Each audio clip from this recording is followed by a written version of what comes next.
but I don't.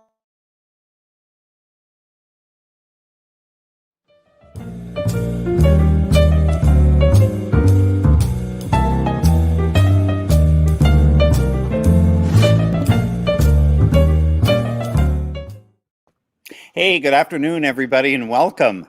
My name is Dan Murphy. I'm the managing director here at the Broadway Rose Theater Company, and we are coming to you live with our Midday Cabaret, which is every Wednesday at 1. So I'm glad that you're here, and those that are going to watch it later on, we want to welcome you too. We first, of course, want to thank Pearson Financial. They have been our title corporate sponsor for over 25 years, and we appreciate all of the support that we have gotten from Conrad Pearson, Bonnie Conger, and everybody over at Pearson Financial these many, many, many years. So thank you. Today, I am so excited to have as our guest a director, a singer, a dancer, a choreographer, an administrator, an artistic director, and then all of the above, plus other duties as assigned. Please welcome Peggy Taphorn to Midday Cabaret. Hello, Hi, Peggy. Dan. How are you doing? I'm good. I actually got dressed up. I remembered how to put makeup on. And I'm sitting here in our beautiful dark theater. So wow. Any consolation, I'm actually sitting in our beautiful dark theater too. So wow, and you're coming to us live from Sanford, North Carolina. Yes, and the sun came out just for us today. Oh, good. Well, so how have you been keeping creative there in North Carolina these past couple of months? Well, we have been doing a lot of physical plant upgrades. You've worked here before, directing Oklahoma and Joseph. And this building was built in 1925. And we also have an administrative building. We have a rehearsal hall. Now we're looking out into the house right now. Wow. You can't really see because we just have work lights on, but it's 330 seats. And it's a beautiful old vaudeville house. I wish you could see the pressed tin original ceiling, which is an unusual thing here because when we do plays, we do both plays and musicals. We don't even use body mics for the plays because you don't need to, because this theater was built for sound, basically. So we've been doing a lot of physical plant upgrades. We had a new floor put down in the dressing room, green room area. We have painted every inch of the space, basically. Wow. We've done a lot of organizing because, like you, when we are able to reopen, we have, contingency plans from A to Z, and we are ready to jump back in. So that's what we've been doing. Well, let's start at the beginning, Peggy. Now, you went to Webster College. You graduated. It was Webster College. It's now the university. And Correct. Then you got your tap shoes and your suitcase and you went to New York. And so one of your first shows in New York, I believe, am I right, was The Gay Divorcee? Yes. It was actually a new version, and they actually called it The Gay Divorce. Oh. And it inaugurated the Martin Kaufman Theater, which was down on 42nd Street between 10th and 11th, which back then was like going to New Jersey. And it was a little sketchy. And when I moved to New York, I moved to Staten Island. So I would walk down to the ferry, jump on the boat, take the boat in, take the subway train up to 42nd Street, get off the train at 42nd Street and run literally as fast as I could to get to 10th, between 10th and 11th. But it was a great show.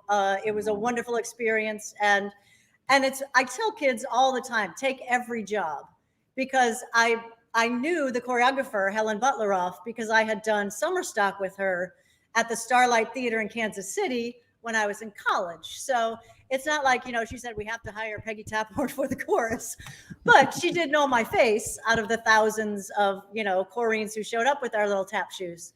Right. So again, take every job, no matter what, because you just never know. How long did you live on Staten Island?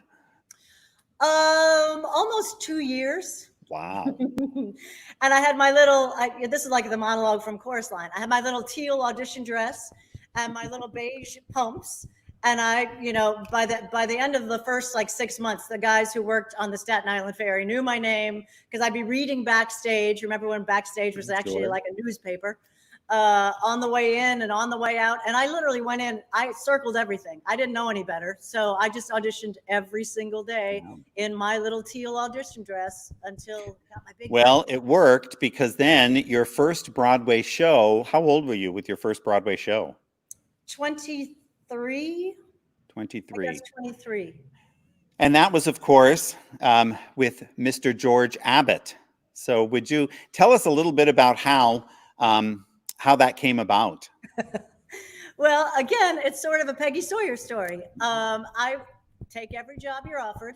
I was doing 2 shows at the Great Lakes Shakespeare Festival in Cleveland, Ohio. I'd gotten hired to do George Abbott's Broadway because it was in honor of his 100th birthday, believe it or not.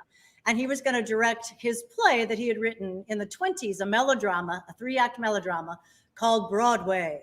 And, you know, Comden and Green and Hal Prince and Jerry Zaks and tons of people, luminaries, were coming in to celebrate George Abbott's birthday. So in rep with George Abbott's Broadway, we were doing The Boys from Syracuse. Mm-hmm.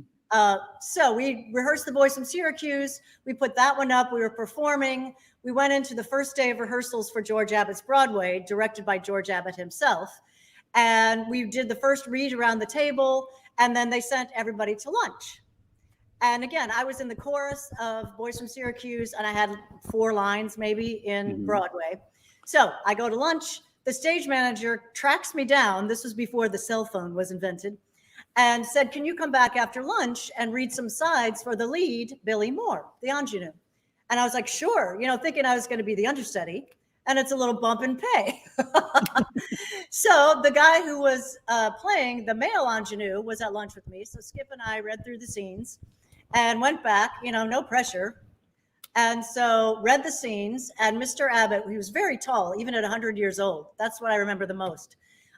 Stands up out of his chair, comes over, sticks out his giant paw and says, "Peggy Taphorn, would you like to play Billy for me?" And I was like, "Yes, sir, I absolutely would." They fired the girl that day and put me in the lead, but the girl couldn't leave because she was doing one of the leads in The Boys from Syracuse. And to this day, she doesn't talk to me, but it wasn't my fault. It was not your fault, but nobody can blame her. That's right. And then that show ended up going to Broadway, albeit for a very short time. But that was my first, and it was a play. That was my first experience on the Broadway stage. Wow. Wow. Yeah. Hey, we're going to talk more about some of your earlier New York stuff, but I want to remind our audience that you are encouraged to submit any questions you may have for Peggy. And then later on in the broadcast, we'll be able to take a few of them. So anything you need to know, now's the time to ask. So after you finished your big Broadway run of 3 weeks, a month? Hey, don't rub it in. I think it was actually only 2 weeks. Well, and that other girl was pretty happy about that. She was still in the show. She got a Broadway credit too. It just wasn't above the title. Wow. Yeah. And then you went and did No No Nanette, right? Up at the Equity Library Theater. Right. That was kind of, you know, Broadway was a wonderful experience, but it really was a gift to George Abbott. No No Nanette was at the Equity Library Theater, which used to be a big deal up in the 70s. Not in the 1970s, on the 70s streetwise. And they did fantastic productions, and it was all union cast.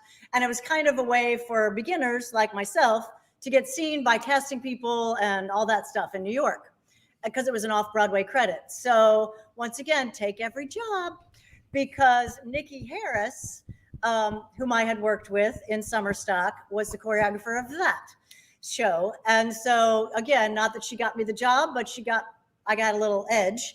Mm-hmm. So I auditioned for No No Nanette and got the role of Nanette. And it was a wonderful, wonderful show. And we had a great run. We got great reviews in the New York Times. And the dance captain for Me and My Girl, which was still running on Broadway with Robert Lindsay and was going out on tour. It had been on tour for a year. Uh-huh. And that was back in the days when tours would sit in the major cities for like 4 months at a time. Wow. So in that year, they had been to like 3 or 4 cities. And then they were going to take it down from a cast of like 78 people to a cast of 68 people. And we toured with full orchestra. So they're revamping the tour. And the dance captain of Me and My Girl came to see me in No No Nanette, asked me to come to the callbacks for the tour, and then I ended up getting the understudy role for both leads. So I understudied Sally and Jackie. And one of the coolest things was the man playing the male lead at the time was Tim Curry. And of course, we all know Tim Curry from Rocky Horror, Sure. but he was one of the sweetest humans ever. I actually had to go on in the role of Sally, having had no rehearsal. I'd had literally zero rehearsal and no costume fittings, but the young woman playing the role of Sally was sick. And so they said, "You're on."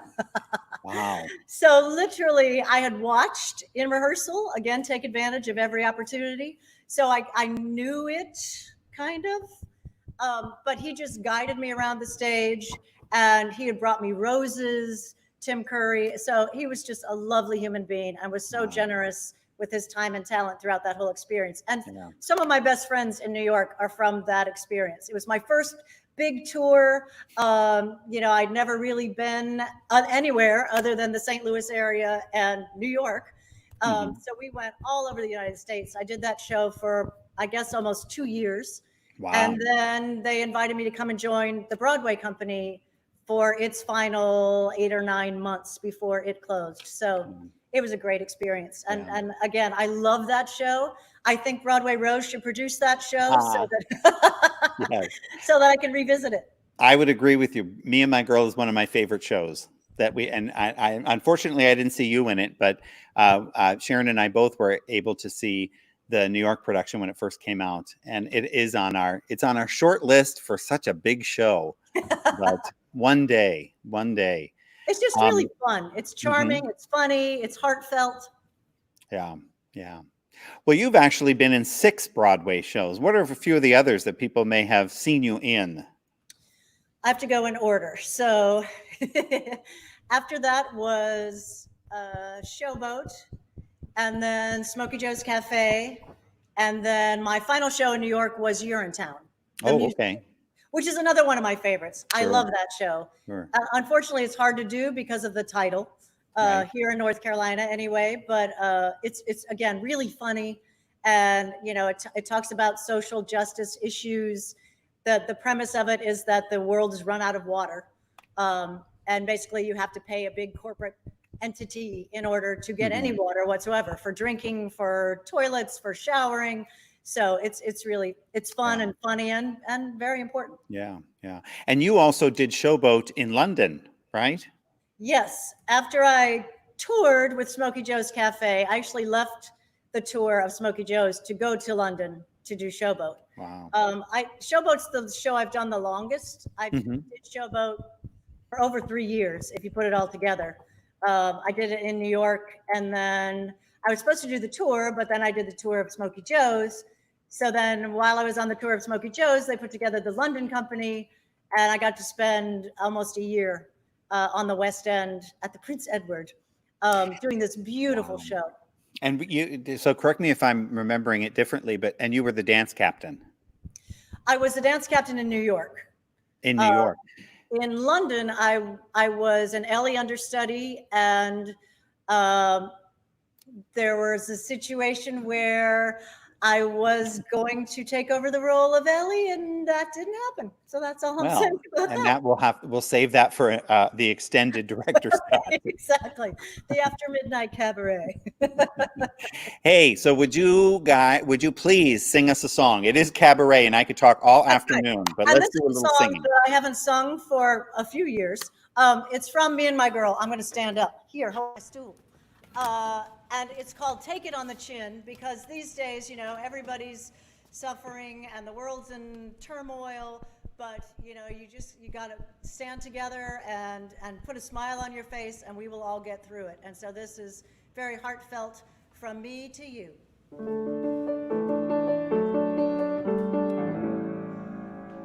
Once my father said, and my mother said, and my sister said, and my brother said, now you're growing up, soon you're gonna fall out of the family roundabout. Then my father said, and my mother said, and my sister said, and my brother said, there's one little thing you should certainly know. When into the world you go, take your troubles on the chin, and though you get an earful, don't despair or tear your hair. For heaven's sakes, keep cheerful.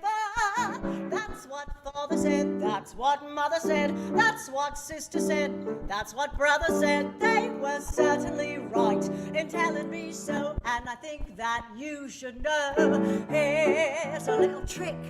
Whenever things get a little bit thick, just you take it on the chin, turn on a little grin and smile. Here's a little ruse to counteract an attack of the blues. Just you take it on the chin, turn on a little grin and smile. What's the use of worrying about a single blessed thing? After all is done and said, pretty soon we'll all be dead. So as we're alive, if there's a bother you need to survive, just you take it on the chin, turn on a little grin and smile. Here's a little trick. Whenever things get a little bit thick, just you take it on the chin, cultivate a little grin and smile. What's the use of worrying about a single blessed thing? After all is done and said, pretty soon we'll all be dead. So as we're alive, if there's a bother you need to survive, just you take it on the chin, cultivate a little grin. Just you take it on the chin, cultivate a little grin and smile, smile, smile.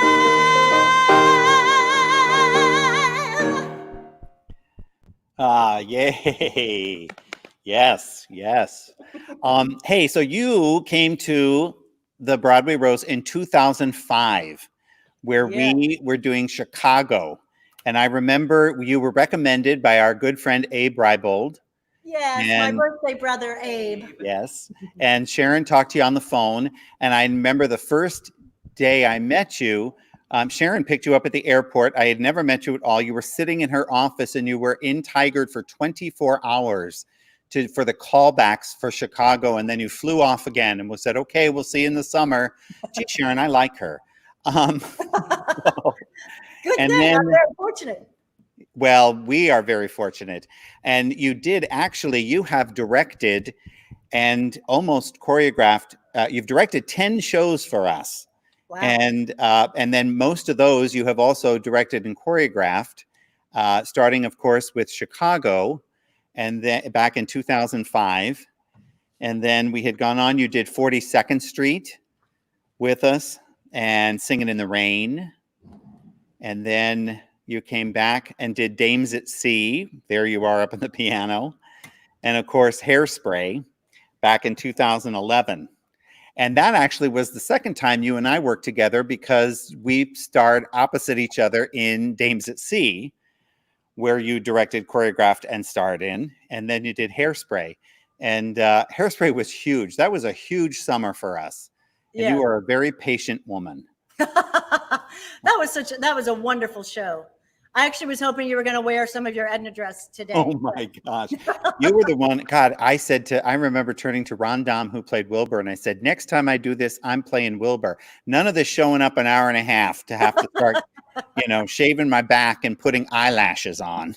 Now you know how I felt this morning. Shaving your back and putting some eyelashes on. Wow. Well, you know what? We're going to take a question from the audience now. So let's see what burning minds want to know.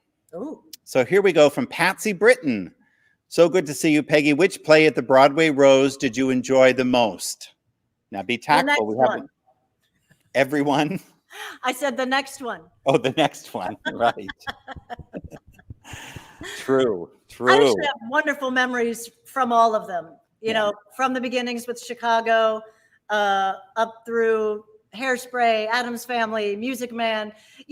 I've been fortunate that I've been able to grow with the organization, to see things change. In the beginning, it was me and Sharon running around, Tigard and Portland trying to find dresses, flapper dresses for Chicago, to having, the national tour sets and full symphony orchestra. And so it's every summer is a new adventure. Every summer is a wonderful experience. So Yeah.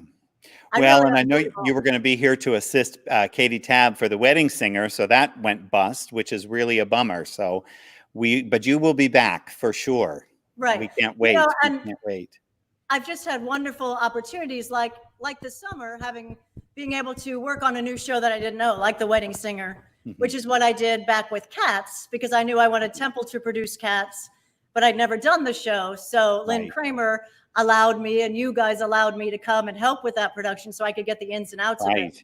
So it's been a wonderful experience, both, working on the shows and then learning from you and Sharon along the way, how to run a theater, how to maintain a staff morale, all that. Or maybe what not to do. Those are valuable lessons. So you came back and you assisted Lynn on Cats. And then which is that was incredible. That looks like the Broadway. And then on to Music Man, which, and then that same summer, you stuck around and did The Best Little Whorehouse in Texas with us, which was great. And West Side Story with our girl Mia Pinero there. And the Addams Family. The Addams Family. And then, and of course, Footloose last summer. Right. Which was great. Amy Jo was on last week on Midday Cabaret, and we were reminiscing about, I was sitting next to you in the theater when she pulled her dress up over her head. And the two of us couldn't stop laughing. And we were like, what the hell is she doing? But of course we had to keep it. It was brilliant. Right. And I can say that I love Amy Jo, but not yet have I ever tinkled on the Broadway Rose stage. Oh dear. Oh my goodness. That is hilarious. Okay, how about another song? Would you please introduce the handsome gentleman sitting next to you? I would love to. Look how kind you are. Exactly. This is Gavin Paymer. He not only is our marketing and development director and our associate artistic director, but he is a fabulous triple threat himself, as well as being a musical director. And we're paying homage to my first show at the Broadway Rose.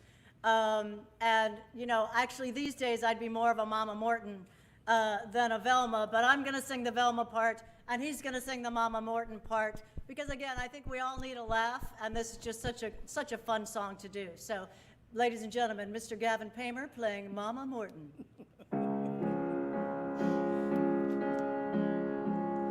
Whatever happened to fair dealings and pure ethics and nice manners? Why is it everyone now is a pain in the ass? Whatever happened to class? Whatever happened, please may I, and yes, thank you, and how charming. Now every son of a bitch is a snake in the grass. Whatever happened to class? Oh, there ain't no gentleman to open up the doors. There ain't no ladies now, there's only pigs and whores. And even kids will knock it out so they can pass. Nobody's got no class. Whatever happened to old values and fine morals and good breeding? Now no one even says oops when they're passing their gas. Whatever happened to class? Oh, there ain't no gentleman who's fit for any use, and any girl would touch your privates for a deuce. And even kids will kick your shins, and even kids will kick your shins and give you sass. Nobody got no class. All about today is rape and theft. Jesus Christ,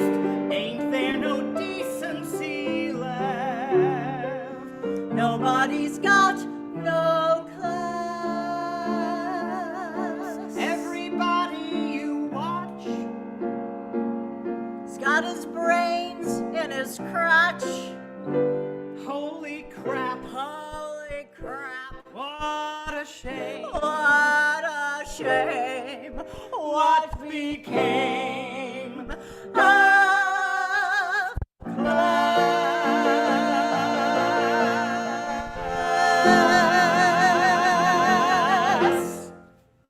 Ah, woo. Excellent. Thank you. Thank you. Hey, we talked a little bit about the Temple Theater in the beginning, but why don't you go ahead and how long have you been at the Temple? Sure. So I have been here since 2007. So that is, I'm in my 13th, lucky number 13th season. And again, it's been a great organization to be part of because we have grown exponentially every season. And now one of the things that I'm the most proud of are our youth programs, you know, and our patrons. Our patrons are the sweetest patrons in the world. And I've spent some of my creative time, as you have, thanking donors for donating their tickets back from shows that had to be canceled in the last season. And I just want to say to all of you watching this that now would be a good time, if you're able, to make a donation to the Broadway Rose so that they can bring me back next year. Because in these uncertain times, it really is your patronage, your support, your good thoughts and vibes that are keeping us all going as we're sitting here in the dark in our respective theaters. But it's been a wonderful job. I have used every ounce of knowledge, and some I've borrowed from other people, to get through the good times, the bad times, and all the times in between. But I'm proud of what we do here in Sanford, and I'm thrilled that we will be starting Temple's 36th season as a professional theater when we were able to open our doors in the fall. Wow. Wow.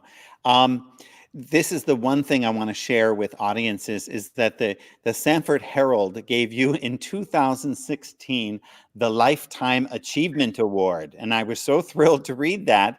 And then I thought to myself, how the heck old is Peggy Taphorn to be getting a Exactly. The editor called me and I literally said, I'm not dead yet. Right. Anybody trying to push you out? Exactly. No, they were just very, very kind. And that same year, not to toot my own horn, Please but do. I also was the North Carolina Main Street champion for this area. So again, that's one of the joys of being in a small town like you. I'm a Rotarian. I'm a Kiwanian. I'm part of our Downtown Sanford Incorporated group, board of directors. But we make a difference in this community. And I love giving of my time to this community that gives so much to me. So well, yeah, and I the have been Lifetime Achievement Award, you know, was about, I don't know, 40 years too early, but I took it. well, I have had the pleasure to be down at the Temple, as you say, for Oklahoma and Joseph and the Dreamcoat, and I have seen firsthand how hard you work. And I want to give a shout out to everybody watching down in North Carolina to continue to support the Temple Theater because it's really a jewel right there. I think you had told me that Sanford is the place. It's in the middle of North Carolina, but it's always 45 minutes from somewhere because it used to be where the trains would come in, switch cars, and take a different route out. And that's kind of what started the town, if I remember. And but I tell you, Lee County, I think, right, the smallest county in North Carolina. But you are not only the jewel of Lee County, but central North Carolina. It's really beautiful there. And you are the hardest working woman in show business. There is no doubt about that. Right. So let's take another question. Let's see. Sure. So from Verlene DeRosa, what drew you to musical theater and drama? Well, my sisters, I have 4 siblings. I have an older brother, 2 older sisters, and a younger brother. And my sister Sue, who's 9 years older than me, wanted to start taking dance lessons. And so my mom, being a very smart woman, said, if I'm taking one of you, I'm taking all of you to get us out of the house, basically. So I started taking dance at a very early age. I was probably 3 or 4. So that was kind of my way in to the whole entertainment industry. I really didn't plan on going into theater. I didn't plan on moving to New York, and I certainly didn't plan on ending up in North Carolina. So I just kind of, with dumb luck and, stick-to-itiveness, my senior year of high school, we didn't have a theater in the town I grew up in, Belleville, Illinois, but I had done the high school musicals, as you do in the spring. And so I had done Nellie in South Pacific my senior year. And I went to Catholic school, and the nun who had been head of the music department had retired. And so we had a new music teacher, Mrs. Bringer, changed my life. I have no idea where she is, but I guess that would be easy to remedy. She was going to take some kids to audition at Webster and convinced me to go. And I had plenty of songs because I would sung in choir and all of that nonsense. And I wasn't worried about the dance part, but I hadn't done monologues. Who does a monologue? Well, kids do now, but back then in the Stone Age, we didn't know for monologues. So, but I was in the speech and debate team. So I had an Irish piece that I had done in debate. And then I actually did the words leading into Some Enchanted Evening. Oh, Emile, what a pinhead I was. What pickle. And recited the lyrics to Some Enchanted Evening. And they thought, the committee at Webster thought that was so avant-garde and such a high risk that they actually took me because I was an idiot. Oh my God. And now I'm sure all the kids are doing it. Exactly. That's great. How about one? Let's see if we have time for another question. And from Jeffrey Knapp, for those of us stuck at home and suffering from musical withdrawal, can you share a couple of your favorite movie musicals? Ooh, that's a tough one. The one that comes immediately to mind is Singing in the Rain, because it doesn't get better than that.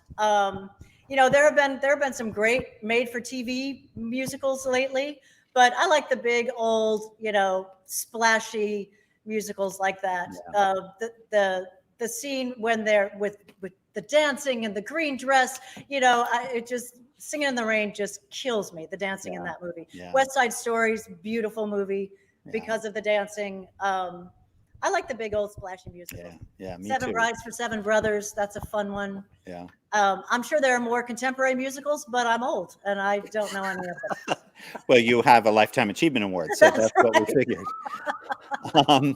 Hey, so the last performance you did here with us, although you were here last summer to do Footloose, you played Donna for us in Mamma Mia, and you had auditioned for Donna on Broadway quite a few times, if I remember. Yes. That was kind of one of the roles that got away. There were a couple of others that I had multiple 13, 14, 15 callbacks for, but I didn't get it. So I was thrilled when you allowed me the chance to do a role that I really had memorized, back in the 90s. And it's one of the shows that had to be canceled in our season here at the Temple last year. We were supposed to have done it this past spring. So now it's on our schedule here in North Carolina for next spring. So hopefully we'll get to do it. It was such a beautiful experience. I loved working with Laura and Lisa, my gal pals, and all three of, the baby daddy contenders just made me laugh and cry. And the ensemble worked so hard. That's what I love about the Broadway Rose. You assemble a really great local talent pool, and it's been fun to also see that talent grow as individuals and as people move into the area. Since 2005, it's been really neat. Yeah. Well, I remember you really appreciating, as I do too, when I go and work as an actor for somebody else, because there was at one point you said to me, I was like, oh God, that was such a disaster. And you said it was so great to just go, oh, I'm sorry, is something falling apart? And during the show, let me just take a step back and I'll reapply my rouge until they call me to the set. Yeah, I saw like 4 stagehands running with screw guns because we had that massive, wonderful turntable that got stuck. Probably a boa stuck in it, who knows? But I saw them running and we were headed to intermission. I was like, Dan, I gotta go. Yeah. Right. Okay. Well, how about set us up another song? Sure. Well, this is Donna's first song in Mamma Mia. And again, I just tried to keep the songs today a little perky or a little funny. This one was an up-tempo, so I chose it from Mamma Mia. I think you'll recognize it. I was cheated by you, and I think you know when. So I made up my mind it must come to an end. Look at me now, will I ever learn? I don't know how, but I suddenly lose control. There's a fire within my soul. Just one look and I can hear a bell ring. One more look and I forget everything. Whoa, whoa, Mamma Mia, here I go again. My, how can I resist ya? Mamma Mia, doesn't show again. My, just how much I missed ya. Yes, I was broken hearted. Blue since the day we parted. Why did I ever let you go? Mamma Mia, now I really know. My, I should not have let you go.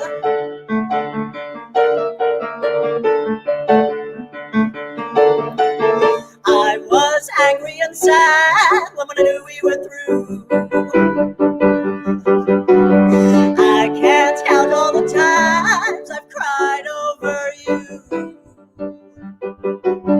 Look at me now, will I ever learn? I don't know how, but I suddenly lose control. There's a fire within my soul. Just one look and I can hear a bell ring. One more look and I forget everything. Whoa, Mamma Mia, here I go again. My, how can I resist ya? Mamma Mia, doesn't show again. My, just how much I've missed ya. Yes, I've been broken hearted. Blue since the day we parted. Why did I ever let you go? Mamma Mia, now I really know. My, I should not have let you go. And the crowd goes clap. Good. The Temple Theater had a little preview of what's in store next season. So I that's hope great. so. That's great. This is making me sad, but it's time to say goodbye. Yeah, I can't take it. Seeing the staff yesterday and today for the Yeah. rehearsal for this, Yeah, I know. I just miss all my Portland people. I Yeah. love you all dearly. Yeah. Well, we'll I have you can't wait back. to see We you look again. forward to that time. Thank you to Gavin, your accompanist. Yay. And I'd And I also know like to thank Bill Saunders, our media guru, and Alex Allison, who is on standby for any kind of wardrobe mishap. Great. Great. All right. Well, thank you, Peggy. Be safe, be well, and we'll be in touch. Thank you. All right. Well, folks, that is our show for this week. Thank you for tuning in.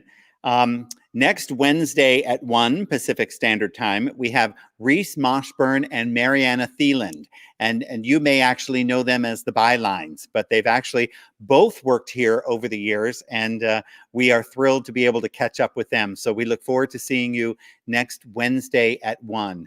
And then, of course, we look forward to seeing you in the lobby as soon as we can.